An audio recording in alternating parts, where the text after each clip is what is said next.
you're like, oh shit, Tony's here. Well, luckily it's a welterweight, Tony Ferguson. So I guess how much better is fight week this week, not worrying about a weight cut? It's good, man. I had a slushie this week, which is pretty cool, and I had a soda going into an elevator, and whoever has that picture, the fighter, send me that shit because it was funny as heck. They were looking at me like, you're crazy. 170's home. I love it. So is this going to be the future moving forward, do you think? This is where I hang my hat. I'm 14-2 with mostly knockouts at 170. So, like I said, it's where I hang my hat, and 155's home too, so I'm here to collect. Nice.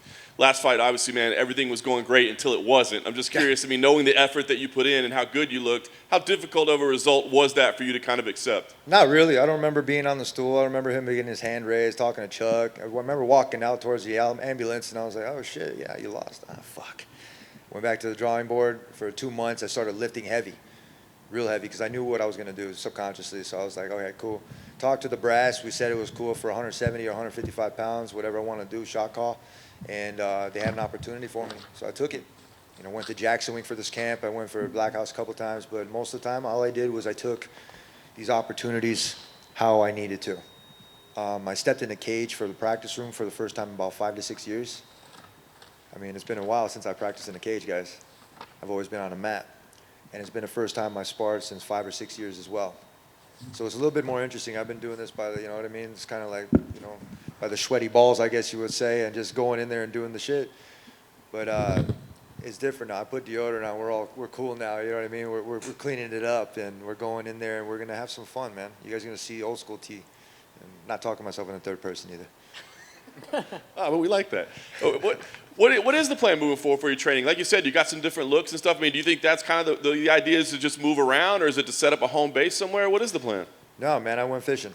And what I got was a bunch of trainers that I believe in. I've always had my eyes on a couple of these people, like just a scout. I'm a scout. I know what the fuck to look for. I've been playing sports for 30-some years, 34 years. I've been playing sports at a high level.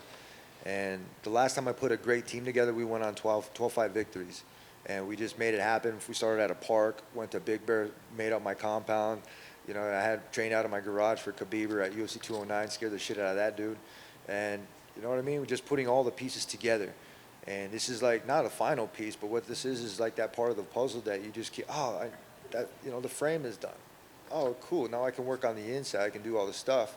And I got some really good people that are helping me open my eyes with some things that I cannot see, which is the trust. And it helps to be able to be in an octagon, get some sparring in, and get the great training that I really need. Nice. Li Jingliang as an opponent, break him down. What do you see? What kind of challenges does he present for you? Lee likes to scrap, man. He likes to go in there. Obviously, he knows I like to scrap. We're gonna go in there. We're gonna impress a lot of people, toe to toe, balls to the walls, and we're gonna go in and make some fireworks for you fuckers. Last thing for me, what is success here for you, Tony? I mean, is this all about, you know, results oriented? It's got to be a win. I'm trying to cut swearing too, by the way, guys. It's hard. Fuck. But what is success for you? I mean, can you go in there and, like you said, know that you have a great performance, know that you have a great fight, come up short and still feel good about it? Or is this like, no, we got to walk away with the win this time? Oh, yeah, you asked something about Chandler, I forget. Going into the Chandler fight, cool little secret, I was looking for an outside sweep single. I was looking to bait him. I didn't even throw a punch. I was like, I'm going to take this fucker down and just finish the fight. And this, it didn't really work, man. I was looking and I was paying attention to the wrong leg. I didn't pay attention and obviously got booted. In the first round, though, we were picking him apart. The idea was to check all of his kicks, and I did. You asked that son of a bitch if his legs hurt after the Gaethje fight and after my fight. Yeah, it's a little bit different. The only part of his foot that didn't hurt was the bottom of it, and he got a couple of those eating in the first round. So I guarantee you in the corner, he went back, and he's like, fuck. Because he even said he doesn't throw that kick, right? So in wrestling, that's called mirroring. And he did it. I got caught with it, and shit happens, dude. You know what I mean? Props to him. And I use this analogy that I've been helping people up from where their level has been. When I first took the fight with Gaethje, preparing for a grappler for half a year, taking a striker fight, it's kind of like the same thing with the Landon Venata fight. I'm like, what the fuck? Oh, here we go. I guess there was only a striker. You know, and shit happens with the UFC. They like to make the matchmaking. They like to switch things up. But essentially what it is on the fighter to always be ready. And that's how I am. They can trust in that, and they can trust me to bring back sports in the pandemic. So why not go up to 170, handle business, and come out with my hand raised in victory? Tony, over here. After the Michael Chandler fight, you spoke to a few of the media, and you sounded really positive about your performance. Was there something about that first round that reminded you could be competitive with the best in the world, that proved to you that you're still on the right path? Fuck no. I know I'm always on the right path. I'm gonna be real. I've come to consideration of what I really needed to do. I mean, I have a football ring right here, and I was gonna say the 2 years that we've played over. I played varsity for a long time, but the junior and senior year we were 27-1, and we won state, and we almost came back to being back-to-back champions. Shit happens. It was one of those things where you take those learning experiences, and sometimes you can't get it back. Your senior year, you can't go play back, unless you're going at a higher level. For me, I have all the trophies and the medals and all the charts and everything, the Ultimate Fighter trophy. I have a, Fighters Award trophy. I have a belt. I have the titles. I have these things. The Hall of Fame is right there, but I'm considered already fucking in it. When that time comes, it's always looking for something to be better at or to have another goal. I haven't looked at that new belt like it was something I wanted for a very long time. And I started watching a lot more film and kind of like seeing everybody get that belt because I'm an old school guy. I love to get all the old school stuff, and it's collecting checks and choking necks all day. So I'm here for the right reason. When you look at the welterweight division, right, it's always refreshing when you get to change up some of these opponents. Are there guys in that division you look at and think, that's a fun scrap, that's a fun scrap? All of them are fun scraps. Everybody's a little bit bigger. I'm faster and I'm stronger. So they're going to have their hands full no matter who's in front of me. And, this weekend is Li Jing Liang. So we'll try there. We'll start there. And we're going to come out with our hand raised in victory, man. He's going to have a long ride home. Obviously, at 155, this fight between you and Conor McGregor was always discussed. Do you think that's just behind you now? McNuggets. Do you think that lost the sauce? Do you think that one's just completely gone, or is he now going to be at 170 and you can fight there, or how do you think that one? Goats come and go, but boats stay float. I'm a boat. I'm the best of all time.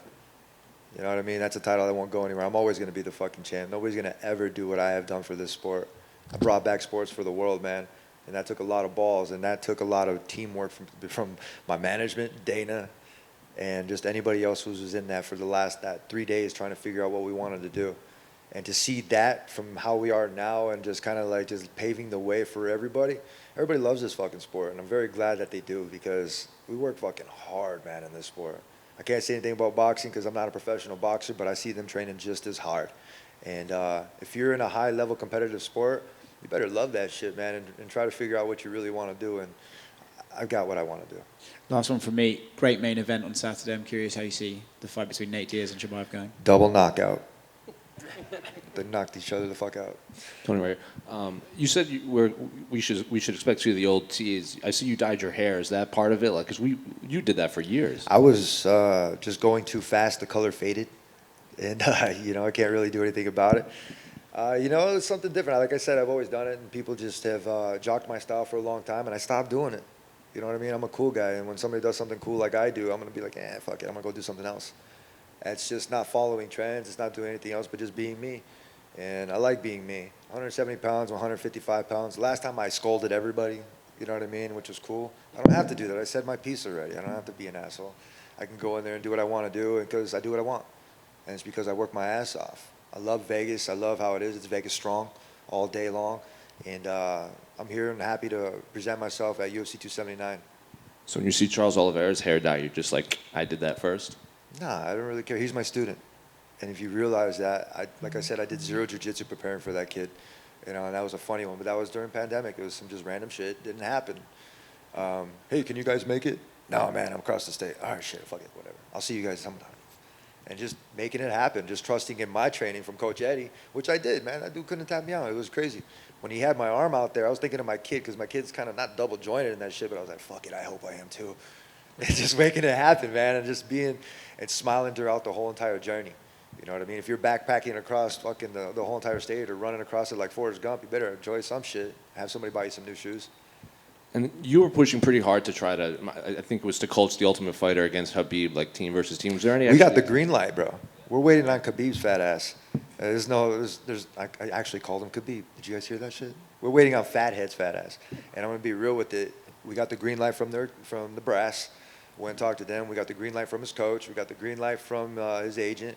His agent comes up and tries to hug me. He was all in pink. Fucking looked like Pinky from Friday. It was funny as fuck. There he is, a bald head. And just, you can spot him anywhere, and he comes up and he's like, let's do this. And in the reality, we're just waiting for Khabib's fat ass. So, I mean, he's the one that's scared. Regardless if it's a fight or not, we'll go and coach, and I'm sure we'll make it entertaining. I'm sure he'll break before the fighters are on that team. And I still got some good material that I haven't used yet, so I'm just waiting for that day. Do you think you can be the one to get him back out of retirement during this season? I am the one to get him out of retirement. That dude's not retired. when it comes down to it, when you lose somebody, you have to take some time off. You have to think and do whatever you have to do. But his father had said that the fight to make would be myself and Khabib. And before he passed away, he did say that. And Khabib has that in his mindset. I gave them 4 fights of film. The idea was to take competitions and to be able to give him film. So that way he could feel a little bit more comfortable coming inside the cage. Because I did tell him one time, I was like, when you're locked in there, nobody can help you. And you guys remember when he surrounded me and my family here at New York, which is a little bit crazy. I don't fuck around. It's the same fucking way. And the thing with Khabib, if we do fight, that's for them. This weekend is at UFC 279 against Li Jingliang. He's from China. He's a tough motherfucker, and I'm going to go in there and have my hand raised in victory. Ankle pick. Tony, Yes, sir. to you right. Hey. With you and Nate. Your other right. With you and Nate being on the same card, he said that he wanted to fight you. Was that fight ever on the table? I think it was. Shit, like I said, shit happens. You kind of just don't understand where the matchmaking is. They'll say that you got to fight, and then they'll give the fight to somebody else or whatever that's going on, contracts. Nate's cool. I'm going to be real. I have no guff against him. I mean, if we scrap, it'd be cool. You guys know what you're going to get. But I got some respect for the guy. You know, we were ever at a fight in Anaheim, which was funny because even before he called me out, he was like, Tony! And I was like, not now, I'm busy. And I was walking off to an interview, and this time I actually saw him, and he was with his buddy. Tried to pass me a doobie, and I was like, no, not right now, man. It's okay. We're at the fights, and it was his friend. It was funny. We didn't say anything, though. And I looked at him, he looked at me. And we were not trying to meme mode, trying to figure out what the fuck somebody else is going to say or who's going to say hi first. And we both went, "Pah." We gave a high five like this, and we bumped some chick on the head with our elbows on accident. So it was kind of a funny moment, but that was it right there. And so like I said, the Diaz has done a lot for the sport, and then, you know, they keep doing the same thing that, you know, everybody else does. But it's us big brothers that are leading the way to teach these guys not to be a bunch of fucking pansies. To go out there and don't tap and fucking come out with your hands raised in victory. Are you surprised you two haven't scrapped? No, not really. I don't care. I'm going to be real. When it comes down to it, I got to trust in the matchmaking. You know, Sean Shelby knows what he's doing. You know, you got Hunter Campbell and Dana White. They're a good team, man. They know what the fuck they're doing. So if they're putting all the pieces together, you know when they're fucking training or they're making everybody fight through a logarithm. You know when they're doing it. I've been watching for a lot, like 10, 12 years. I've seen them go from different kinds of commercials, from Fuel TV to Spike to Fox, ESPN, now Disney. I've said that in the last interview. I've seen them all. I've seen the pay increase. I've even helped pay increase. And just being there, like, you know, like a fucking people's champ. You know, that's how I don't call myself that. But it's just, like I said, that term champ, that's never going away. I'm not going to stop doing what I'm doing to help the company. I'm not going to, you know, decrease value myself. You know, that's not the way to do that. Is to get better, evolve, and make this place fucking awesome. You know, Forrest Griffin, perfect example. He's over at the PI. You know, he was traveling around in the same car for the longest time. Everybody would say that. He's like, yeah, he won the car on The Ultimate Fighter, and he's driving around still. That was from season 13. Holy shit. So it took him, I don't know how many seasons, how many years to be able to get to where he's at. I started in the mail room, too, in The Ultimate Fighter. It was kind of shitty. But where I am now is a shot caller. I do what I got to fucking do in order to get shit done, and they can trust on that. Is that a new wrist tattoo? Yeah.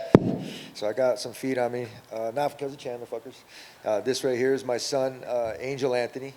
And this is my son right here, Armand Anthony, my wife, Christina. So this is the family arm. I like to fly, obviously, and you got the names right here. And I have a rosary right here, one of my good friends, Father Joe, cool as heck. He's kept me in the game, man, which is awesome. I got a couple friends that are priests, which is cool. And I come from a Catholic school, Mesquite Catholic Central.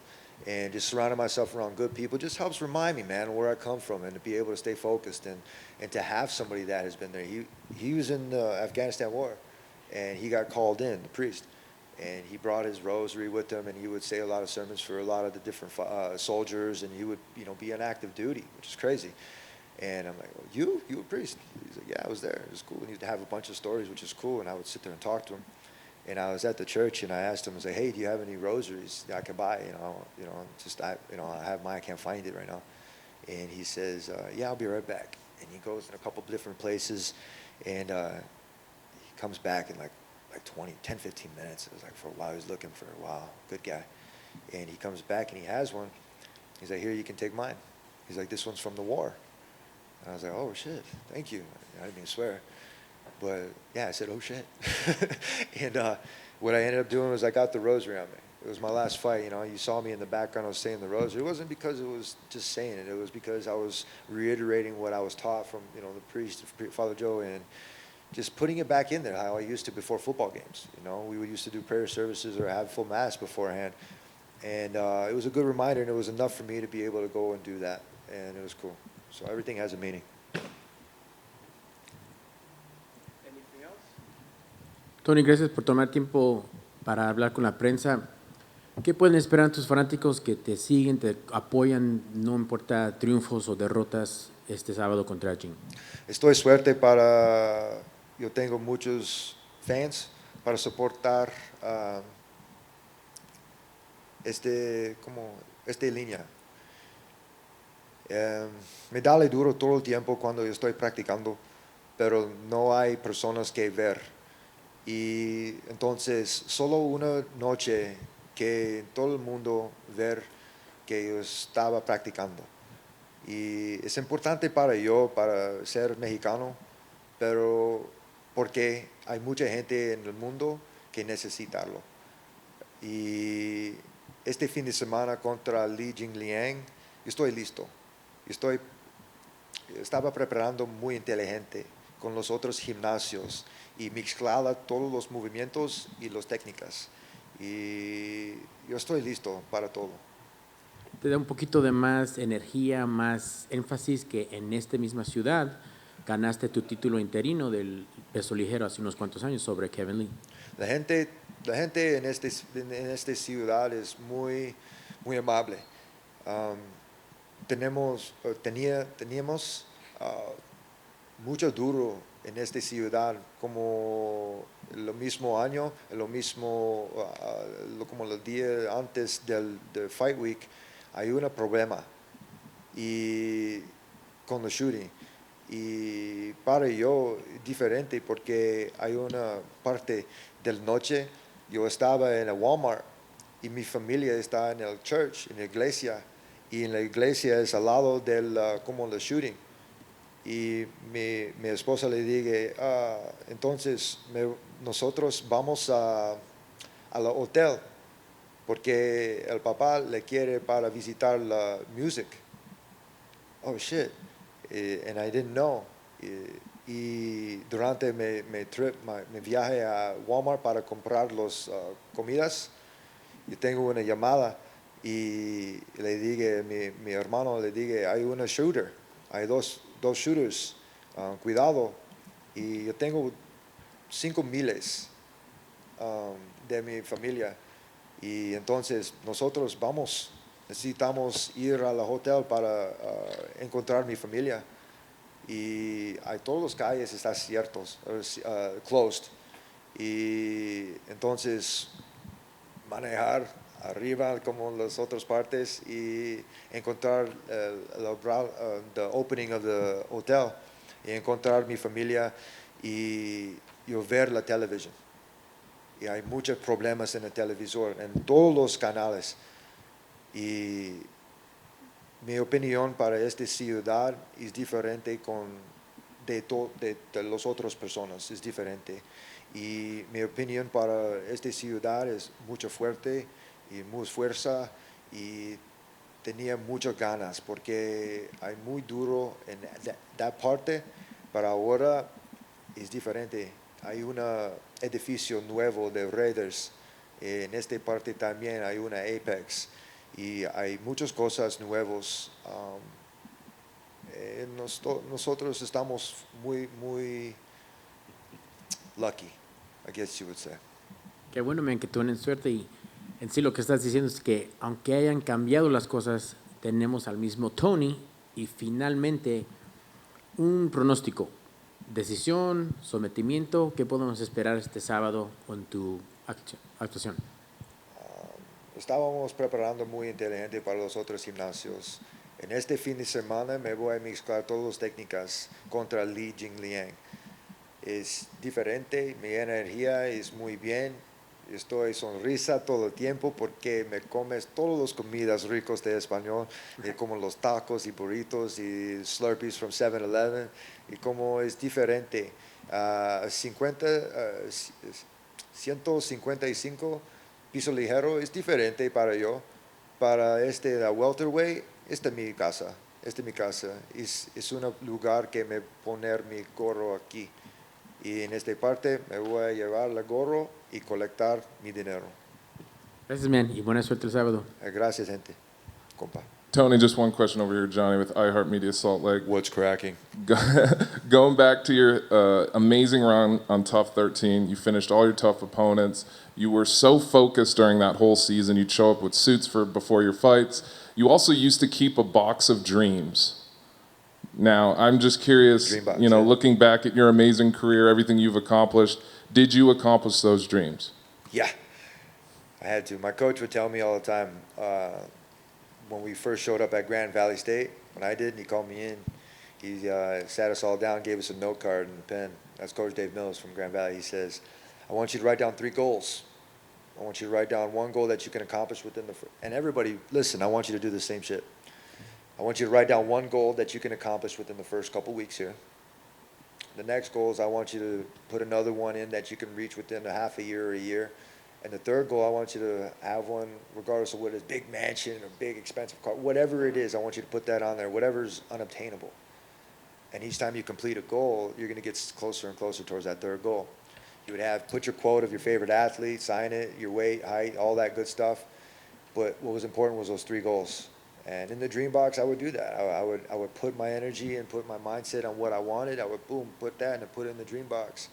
And over time, what ended up happening was the dream box still there, but I started just keeping it inside, keeping it interior here, and not letting anybody do that. And I did that because it was my comfort zone. I never let anybody in my comfort zone. I said, fuck all you guys.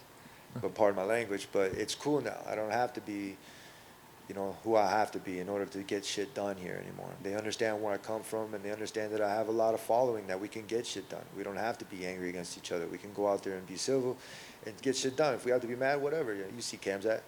Shit happens once in a while, but, if you're going to do something, you're going to do something. I'm that kind of guy to do something. I'm that type of guy.